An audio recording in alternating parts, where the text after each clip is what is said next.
Hello and welcome to Senior Wise Journey, the channel where we navigate the golden years with health, wisdom, and vitality. Have you ever walked into a room and completely forgotten why you went in there? Or struggled to recall a familiar name that's right on the tip of your tongue? We often dismiss these as senior moments, a normal part of aging.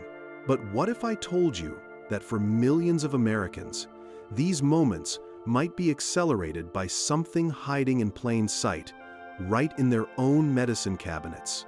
Today, we are pulling back the curtain on a critical health topic that is too often overlooked.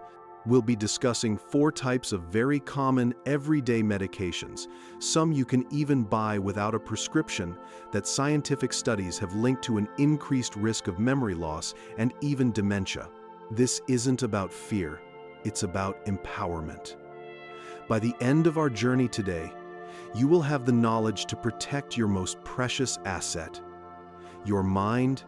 Stay with me, because what you learn today could change the way you think about your health forever. Part 1. The hidden danger of anticholinergics.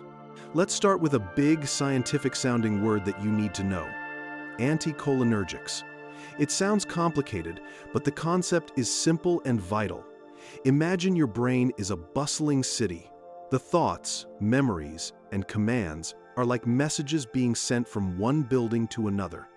To deliver these messages, your brain uses special couriers called neurotransmitters. One of the most important couriers for memory and learning is named acetylcholine. Now, anticholinergic drugs are like roadblocks. They essentially stop this critical courier, acetylcholine, from delivering its messages. When this happens occasionally, your brain's traffic might get a little snarled up. You might feel a bit foggy or forgetful. But what happens when these roadblocks are set up day after day, for years? The traffic system starts to break down.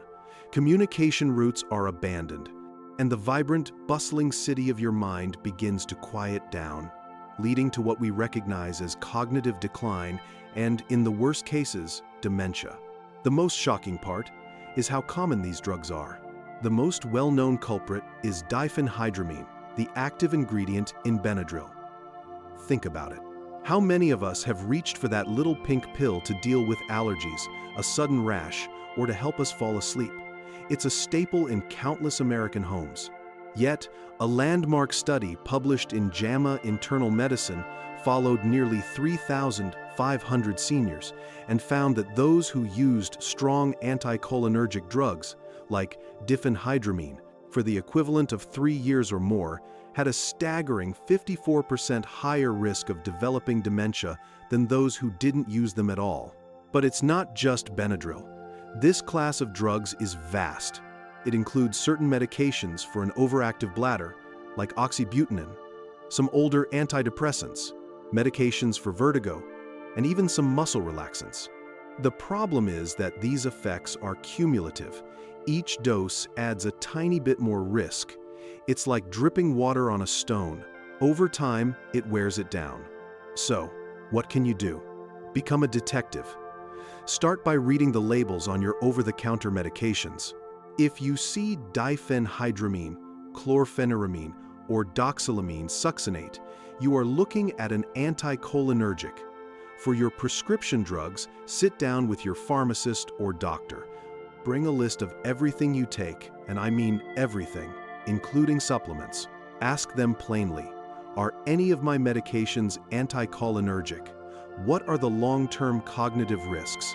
And are there safer alternatives for me? For allergies, newer generation antihistamines like loratadine, Claritin, or cetirizine, Zyrtec, generally do not have these effects. For bladder control, there may be other classes of drugs or behavioral therapies that can help. The first step to disarming this hidden danger is to bring it into the light. Part 2. The high price of a good night's sleep. Sleep. It's the elusive treasure so many of us seek as we get older. Tossing and turning, watching the clock tick past 2 a.m., feeling exhausted but unable to switch off our brains. It's no wonder that millions of seniors turn to sleep aids for relief. But the very pills that promise us peaceful slumber might be exacting a steep price from our waking minds. Let's talk about two major classes of these drugs: benzodiazepines and the so-called Z drugs. Benzodiazepines are powerful sedatives. You might know them by names like Xanax, alprazolam, Ativan, lorazepam, or Valium diazepam. They are often prescribed for anxiety, but also for insomnia. They work by enhancing the effect of a neurotransmitter that essentially tells the brain to slow down. This can feel like a blessing when you're wrestling with a racing mind at midnight.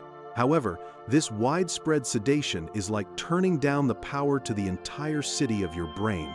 It doesn't just quiet the anxiety, it quiets everything, including the areas responsible for forming and consolidating memories.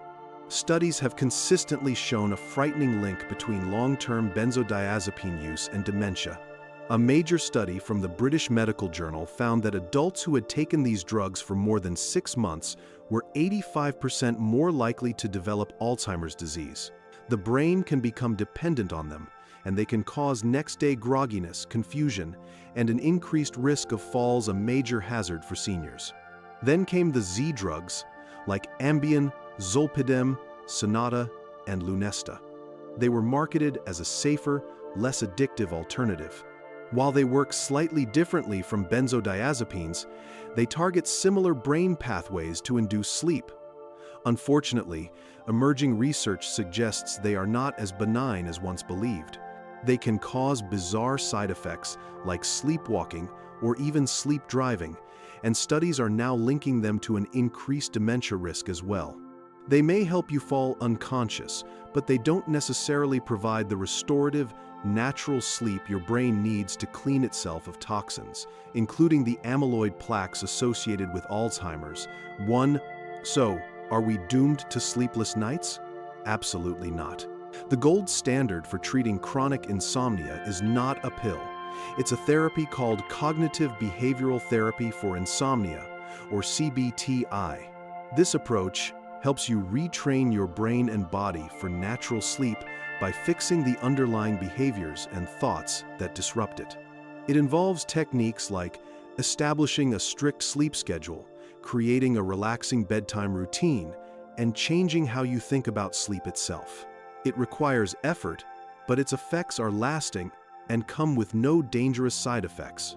Other strategies, like ensuring your bedroom is dark and cool, avoiding caffeine and alcohol before bed, and getting regular exercise, can also make a world of difference.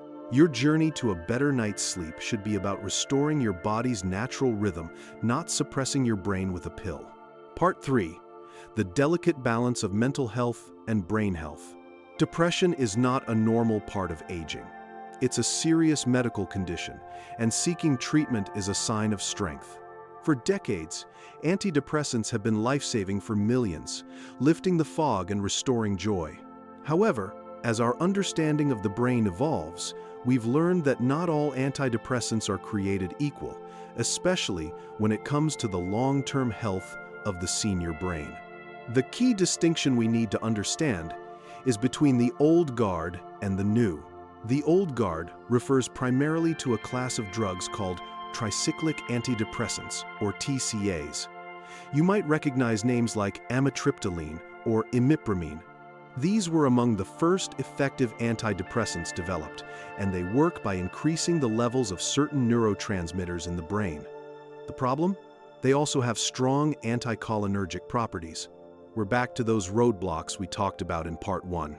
By blocking acetylcholine, TCAs can directly interfere with memory and cognition. For a younger person, these side effects might be mild and temporary. But for an older adult, whose cognitive reserve may already be dwindling, the impact can be far more significant and lasting. Think of your cognitive reserve as a savings account for your brain. Throughout your life, you make deposits through education, social engagement, and healthy habits. As you age, you start making withdrawals.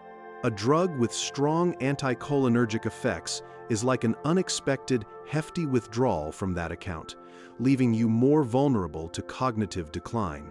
This is why many geriatric specialists now call TCAs drugs to avoid for seniors. Fortunately, the new guard offers much safer alternatives. The most common class is the selective serotonin reuptake inhibitors, or SSRIs. These include drugs like Prozac, fluoxetine, Zoloft, sertraline, and Lexapro, escitalopram. As their name suggests, they are more selective. They target the serotonin system with much greater precision and, crucially, have little to no anticholinergic effect. They are not without side effects, of course, and finding the right one can take time. But in terms of long-term cognitive risk, they are widely considered a much safer first-line treatment for depression in older adults. The vital takeaway here is not to stop your medication. Abruptly stopping an antidepressant can be dangerous. Instead, this is about initiating a conversation. If you are taking an older TCA, schedule an appointment with your doctor. Ask them, "I've learned that this type of antidepressant might have risks for my memory. Could we discuss whether a newer, safer option like an SSRI might be appropriate for me?" It's about finding that delicate balance, treating your mental health effectively while simultaneously protecting your brain's future. You deserve to feel good today without sacrificing your memories of tomorrow. Part 4. The deceptive comfort of PM pain relievers. You've had a long day. Your arthritis is acting up, your back aches, and you know the pain will keep you up all night. You head to the pharmacy and see a bottle that seems made for you. Advil PM, Tylenol PM, Aleve PM. It promises to relieve your pain and help you sleep. It sounds like the perfect 2-for-1 solution. But this convenience hides a serious risk that is directly tied to everything we've already discussed. The PM in these names almost always stands for a secret ingredient, a sedating antihistamine. And which one is it most often? Our old friend, diphenhydramine, the potent anticholinergic drug we identified in Part 1. These products essentially combine a standard pain reliever like ibuprofen or acetaminophen with a full dose of Benadryl. You might think you're just taking something for your aching joints, but you're also taking a powerful drug that blocks your brain's memory neurotransmitter. This is a particularly deceptive trap. Because these medications are available over the counter, we perceive them as completely safe. We don't think to mention them to our doctor when they ask what medications we're taking. We might use them intermittently at first, but it can easily become a nightly habit. I'll just take one to make sure I get some sleep. Before you know it, you've been taking a strong anticholinergic drug every single night for months or even years. The cumulative effect on your brain can be devastating. The link is so clear that the American Geriatric Society includes these combination products on its beers list, a definitive guide to medications that older adults should avoid. The risk isn't just about long-term dementia. In the short term, they can cause confusion, dizziness, blurred vision, and next-day grogginess that significantly increases the risk of a fall, which can be a life-altering event for a senior. The solution requires a simple but profound shift in mindset. Treat your pain and your sleep as two separate issues. If you have pain, use a dedicated pain reliever like acetaminophen or ibuprofen without the PM. Then, address your sleeplessness with safer, non-drug methods. We've already discussed the power of CBTI and good sleep hygiene. Perhaps your room is too warm, or you're watching stressful news right before bed. Maybe a warm bath, gentle stretching, or reading a book could help you unwind. If pain is the primary reason you can't sleep, talk to your doctor about better pain management strategies. This might include physical therapy, topical pain relievers, or prescription medications that don't have these cognitive side effects. Don't let the convenience of a combination pill compromise the future of your mind. By uncoupling pain relief from sleep aids, you take back control and make a conscious, healthier choice for your brain. Our journey today through the pharmacy aisles has revealed a crucial truth. What is common is not always what is safe, especially for our aging brains. We've unmasked the hidden risks in allergy pills, sleep aids, older antidepressants, and simple PM pain relievers. The common thread is the power of anticholinergic effects to silently disrupt our brain's delicate chemistry, potentially stealing our memories over time. But let me be clear, the goal here is not alarm, it is empowerment. You are now armed with knowledge. You have the power to read labels, to ask informed questions, and to be a true partner in your own healthcare. Your mind is the curator of your life's story, filled with precious memories of loved ones, lessons learned, and joys experienced. It is worth protecting with vigilance and wisdom. Be proactive. Review your medications with your doctor. Explore safer alternatives. Your best years are not behind you. They are shaped by the wise choices you make today. If you found this journey insightful, please give this video a thumbs up, share it with friends and family who need to hear this message, and subscribe to Senior Wise Journey for more essential health wisdom.